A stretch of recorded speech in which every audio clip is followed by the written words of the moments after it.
3 days after they buried her, someone knocked on her husband's door. Not 1 month later, 3 days. The entire village had watched her burial. The grave was sealed. The mourning had begun. Yet on a cold, rainy night, someone stood outside his door.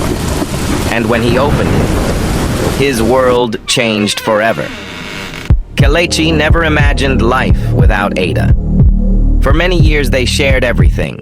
The same home, the same dreams, the same struggles. Ada was known throughout the village for her kindness. She greeted everyone with a smile.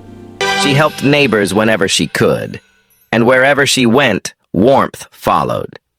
To Kelechi, she was more than a wife. She was his closest friend, his companion, his home. Then one day, everything changed. Ada became sick. At first, no one worried. People believed she would recover, but her condition worsened. Day after day, she grew weaker. The village healer tried. Family members prayed, neighbors visited, but nothing helped. And one quiet morning, Ada passed away.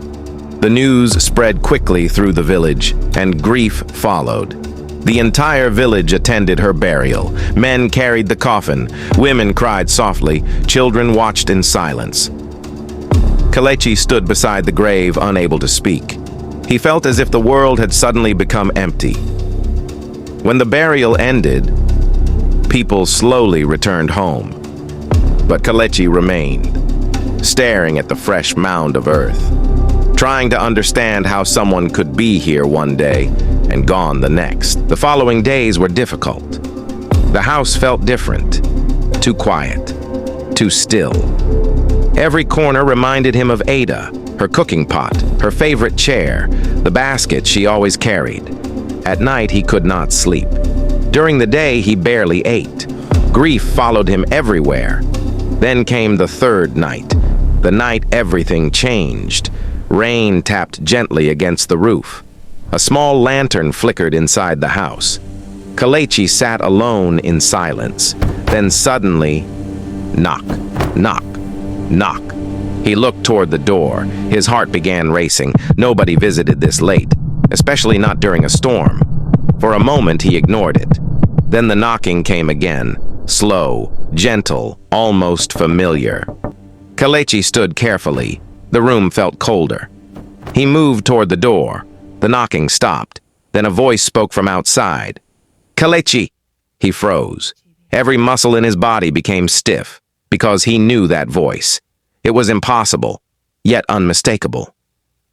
"Kelechi, open the door." His breathing became shallow. The voice belonged to Ada, the woman they buried 3 days ago.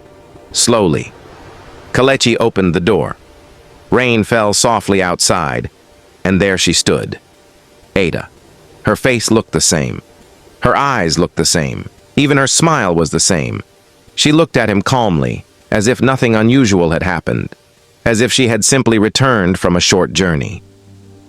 "Kelechi," she said softly, "won't you let me come inside?" The next morning, the village erupted with rumors. People gathered beneath trees, at the market, near the wells, everywhere. The same question was repeated. How could a buried woman return? Some called it a miracle. Others called it a curse. Children stopped playing near her house. Neighbors avoided her. Fear began spreading across the village, and no one knew what to believe. What made everything stranger was Ada's behavior. She acted completely normal.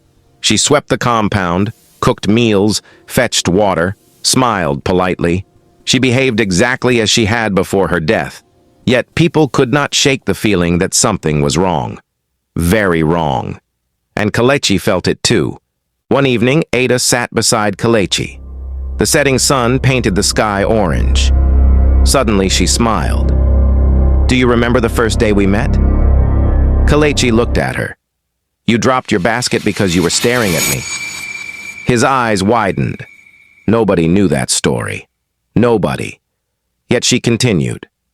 "And you pretended not to notice me?" Every detail was true, exactly as it happened. As days passed, Ada continued sharing memories, secrets, moments, private conversations, things no stranger could ever know. She remembered where he hid money. She remembered childhood stories. She remembered promises they made years ago. Each memory increased Kelechi's fear. Because she wasn't guessing, she knew everything. The village elders became concerned. Meetings were held.